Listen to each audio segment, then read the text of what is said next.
Hello మామ, నీకు ఒక లంజా ఉడుకొని చూపిస్తాను నీ వీడియోలో. ఒకసారి ఈ వీడియో చూడు మామ. కొడకల్లారా నడుస్తారనుకుంటున్నారా? అరే పప్పు సాంబారు ఆవు పేడ ఆవు మూత్రం తగ్గే మీకే అత్తుంటే గొడ్డు మాసం తినే మా క్రైస్తవ కుర్రాళ్ళకి ఎత్తున్నారా నా కొడకల్లారా?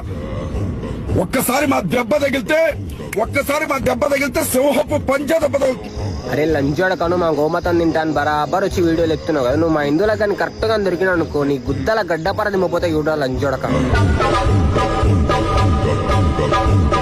ఏ హిందూ దేవి దేవతలను నేను కించపరుచున్నా, హిందువుల మనోభావాలను నేను కించపరుచున్నా, మనస్ఫూర్తిగా అడుగుతున్నాను, దయచేసి నన్ను క్షమించండి.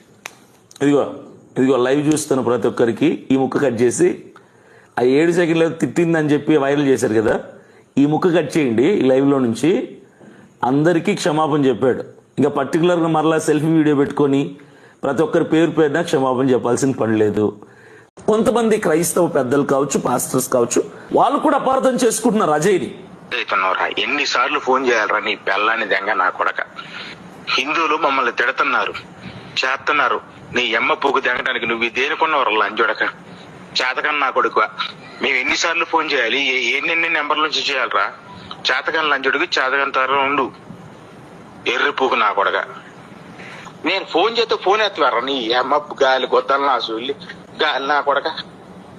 ఎత్తరా లంజోడక. ఫోన్ చేసినప్పుడు ఫోన్ ఎత్తడం నేర్చుకో. మరి అలాంటప్పుడు ఎందుకు ఇవన్నీ సమాజాలు గిమాజాలని ఇవన్నీ మాట్లాడుతూ